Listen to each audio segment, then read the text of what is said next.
감각하고 함께 배우는 기쁨, 교양 수업 속 세계 시민의 길이라는 주제로 말씀드리려고 합니다. 제가 교양을 어떻게 이해하고 또 수업에서 어떻게 실천하였는지를 중심으로 이야기하겠습니다. 오늘날의 우리의 삶은 거의 전부 알고리즘이 선택해주는 삶을 살고 있습니다. 이것은 이전과 비교할 때 놀라울 정도로 편리함을 가져다 줍니다.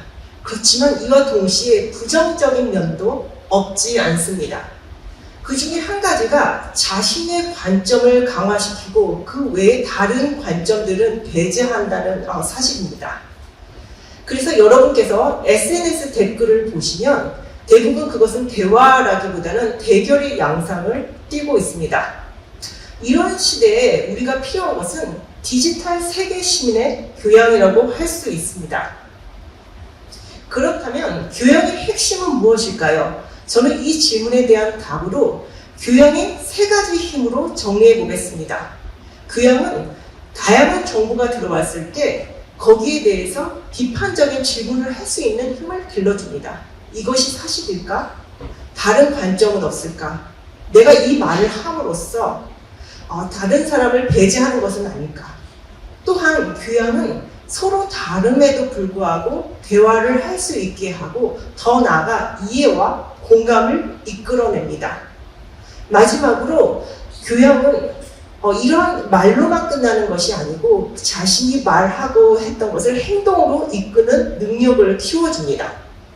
이런 세 가지 힘, 교양의 세 가지 힘은 특히 디지털 시대의 분열과 단절을 극복하는 데 기본 조건이 될 수 있다고 생각합니다. 이 세 가지를 회복하고 또한 길러나가는 것이 오늘날 교양교육이 감당해야 할 현실적이고 그리고 긴급한 과제라고 볼 수 있습니다. 그렇다면 저의 이런 맥락 안에서 제가 가르치고 있는 창의적 사고 수업에 대해서 얘기를 해보겠습니다. 창의적 사고 수업은 서울과기대의 교양 필수 과목입니다. 사실 교수자에게 있어서 창의적 사고는 이름에서 보시는 것처럼 모호하고 추상적으로 다소 다가올 수 있습니다. 그렇지만 이것이 정확하게 이 수업의 장점이기도 합니다. 그러니까 우리가 습관적으로 하던 것과 달리 이 수업은 교양이 무엇인지, 어떻게 교양 수업은 이루어져야 되는지를 근본적으로 질문하게 합니다. 그래서 이 수업을 제가 할 때 학생들에게 창의성이라는 것에 대해서 굉장히 간단한 정의를 드리고 창의성을 어떻게 우리가 일상생활에서 적용할 수 있을지에 대해서 연습을 하는 방식으로 수업을 진행합니다. 저는 창의성은 단순히 천재의 특권이 아니라는 것을 분명히 합니다. 그리고 창의성은 일상을 다르게 낯설게 감각하는 힘이라고 규정합니다. 그래서 우리 일상의 공간인 도시를 저는 감각의 실험실로 삼는데요. 그래서 저희 학생들은 그 안에서 걷고 뛰고 퍼포먼스를 합니다. 또한 필요하다면 도시에 사는 사물들과 공간들과 사람들을 관찰하고 그것을 기록합니다. 그리고 그것을 바탕으로 자신만의 방식으로 표현하도록 합니다. 이것이 전체적인 어떤 수업의 방법론이라고 볼 수가 있습니다. 그리고 이 수업은 파트 1과 파트 2로 구성되어 있습니다.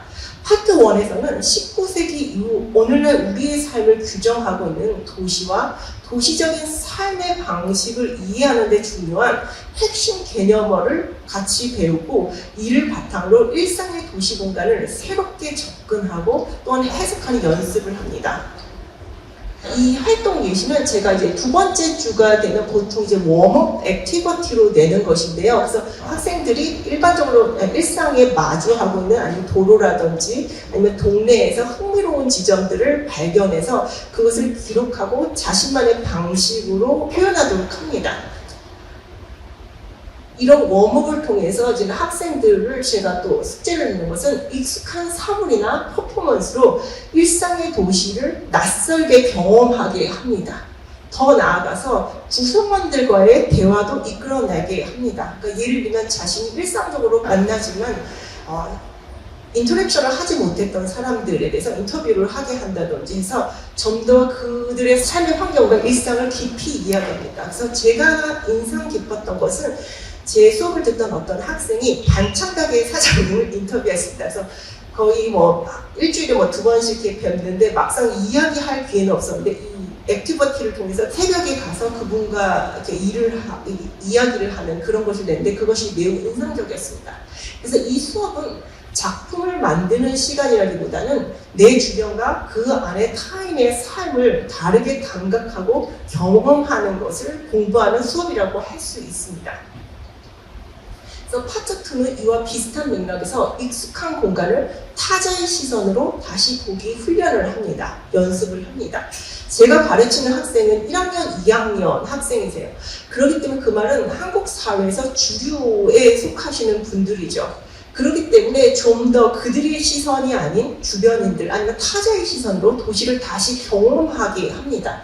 그래서 저는 외국인 노동자나 노인, 장애인 등 다양한 타자의 위치에서 도시를 새롭게 관찰하게 하는데요. 이를 위해서 뭐 미술 작품이라든지 아니면 영화를 비롯한 시각 문화를 통해서 이들과 함께 보고 논의를 합니다.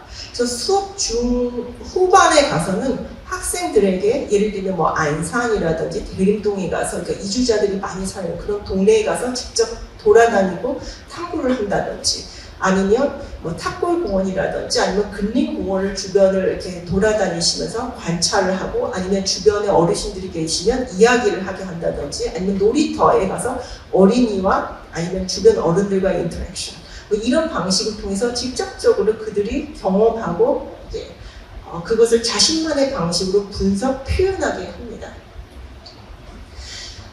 이런 방식으로 제가 저의 교양교육을 접근하는 것은 저는 교양교육의 본질이 타인의 삶과 관점을 민감하게 감지하고 다른 사람들과 함께 살기 위한 감각, 태도, 그리고 실천력을 기르는 것이 저는 교양교육의 본질이라고 믿기 때문입니다. 그렇기 때문에 제 수업에서 강조하는 것은 비판적인 사고, 다양성의 존중, 세계 시민성을 기르는 데 중점을 두고 있습니다. 그런데 이러한 어떤 교양교육의 철학은 저의 유학 경험과 긴밀하게 연결되어 있습니다. 제가 미국에 이렇게 교육을 받기 시작할 때 토론식 수업을 맞닥뜨렸습니다. 그런데 한국에서 이제는 입시 교육을 받다 갔기 때문에 매우 당혹스럽지만 또한 동시에 매우 흥미로웠습니다. 어떤 주제나 문제에 대해서 학생들이 다각적인 그런 대답을 내놓는 것을 보고 저의 생각의 폭이 넓어지는 것을 경험했습니다. 이를 통해서 저는 공부란 단순한 지식의 축적이 아니라 다양한 사고의 교환을 통해서 자신과 아니면 세계의 확대라고 이해하게 되었습니다. 그렇지만 동시에 일상에서의 실망도 있었습니다. 소위 제가 함께했던 동료들, 소위 끼어있거나 아니면 비판적이었던 동료들이 막상 주변인들 아니면 타자들의 어떤 어려움과 고통에 대해서 놀라울 정도로 무관심했습니다. 소수자인 저로서도 그런 것을 목도하는 것은 매우 실망스럽고 불편했습니다. 그 속에서 제가 체득한 것은 비판적 감수성뿐만 아니라 공감의 윤리라는 것이었습니다. 그래서 이런 어떤 저의 깨달음이 제가 이제는 교수자로서 교육을 할 때도 적용이 되었습니다. 그래서 저는 이런 깨달음을 준 토론을 제 수업의 수단이 아닌 목표로 삼고 있습니다. 그리고 또한 이런 어떤 수업을 만들기 위해서 제가 하는 것은 다양한 생각이 공유될 수 있는 안전한 환경을 만드는 것에 굉장히 집중을 합니다. 그래서 제 수업에서 어떻게 제 기준에서 볼 때는 차별적이거나 문제적이라고 생각하더라도 그것을 바로 지적하고 비판을 하기보다는 왜 그 학생이 그런 생각을 하게 되었는지 그 근거가 무엇인지 아니면 자신의 생각과 다른 것을 어떻게 소통하는지 등 어떤 좀 차근차근하게 그것을 질문함으로써 서로 다른 관점을 이해하려는 노력을 시도합니다. 그리고 저는 이렇듯 다른 관점이 만나고 그럼으로써 서로 다른 관점에서 자신이 흔들릴 때 저는 진정으로 교양교육의 배움이 시작된다고 생각합니다. 그래서 정리하자면 교양은 함께 살아가기 위한 감각이라고 저는 생각합니다. 그래서 아까 제가 말씀드린 것처럼 교양은 타인의 삶을 민감하게 감각하고 그 만남을 통해 자신의 시선을 흔드는 훈련이라고 저는 생각합니다. 그리고 그것을 바탕으로 함께 살아갈 수 있다고 믿습니다. 결국 교양교육이란 이렇게 다르게 생각하고 흔들리면서 함께 사고하기 위해서 내가 사람들을 흔드는 그런 연습의 장이라고 볼 수 있습니다. 그래서 제가 교양 수업을 하고 나서 제 학생들로부터 듣고 싶은 말은 이제 세상을 조금 다르게 그리고 조금 더 관심 있게 보게 되었어요 라는 말입니다. 그래서 오늘 이 자리에 계신 여러분과도 그 연습을 하고 싶습니다.